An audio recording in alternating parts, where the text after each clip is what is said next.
Disney Princess versus Aquaman. Sino nga ba ang pipiliin mo sa kanilang dalawa?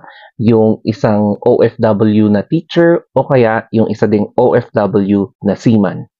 Para sa mga nagtatanong, ang pagkakaintindi ko sa relationship nila is that it is a classic example of a long-distance relationship that went really wrong. Pero sa totoo lang, marami din namang ganitong klaseng exact scenario ang nangyayari dito sa buong mundo, lalong-lalo na sa mga OFWs natin. Kaya lang, nag-grew out of proportion kasi sa sitwasyon ni Aquaman tsaka ni Disney Princess kasi meron ng social media kasi. And lalong-lalo na, digital creator ang Disney Princess, kaya talagang kumalat sa social media. Dito na tayo sa side of the story. So, there are three sides, yung side A, side B, and side C. So, unahin natin yung side ni Princess, ni Disney Princess. So, na-mention niya na a relationship will no longer work if one is independent and yung isa naman ay immature. So, this is a classic example of a failing relationship wherein maraming factors to consider na may temptation, yung isa is infidelity or hindi ka loyal sa partner mo, tapos lack of communication, falling out of love, mga ganyan, or hindi ka pa talaga ready para mag-settle sa seryosong relationship.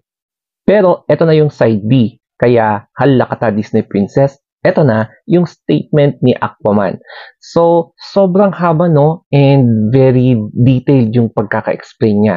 Pero syempre, since isa-summarize ko na lang para mas madali, dinefensahan ni Aquaman ang kanyang sarili and sinabi niya sa mga statements niya na parang nasayang lang yung efforts niya. And syempre, nasaktan siya emotionally, financially, mentally, physically, dahil mapupunta lang pala sa wala ang lahat ng efforts niya dahil sa ganito yung pag-ending na medyo hindi maganda. Tapos, naging usap-usapan pa sila and naging flavor of the month pa sila ngayong November. Tapos, correct me if I'm wrong dito hindi kasi inaasahan ni Aquaman na mangyayari sa kanya kung ano yung nangyari sa ex ni Disney Princess. So, same cycle wherein mukhang nakahanap ulit si Disney Princess ng iba na magko-comfort sa kanya while parang unti-unting lumalayo kay Aquaman. So, hanggang naging ganito na. Hindi rin naman inaasahan ni Aquaman na magkakaroon ng bagong comforter si Disney Princess at ang ito ay yung isang AFAM.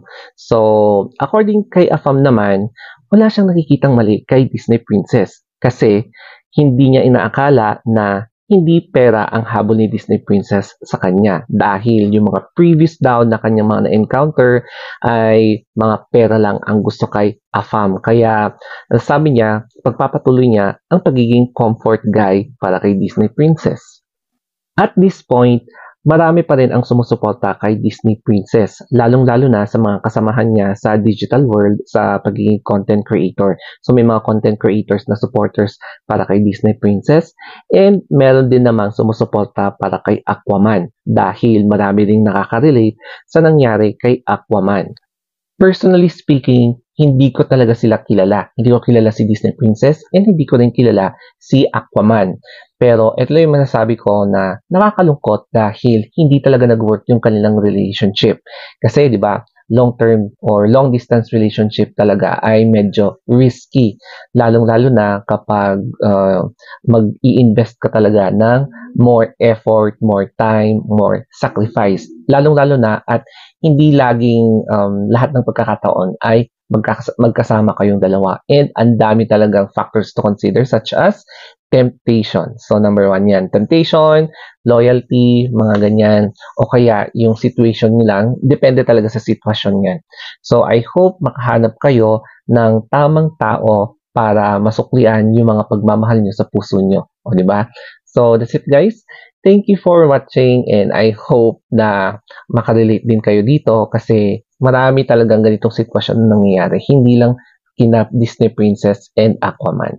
And syempre lastly, kung gusto niyo lang naman, follow niyo na lang ako sa aking Instagram and other social media accounts kung gusto niyo lang naman. So that's it guys. Thank you and always think positive.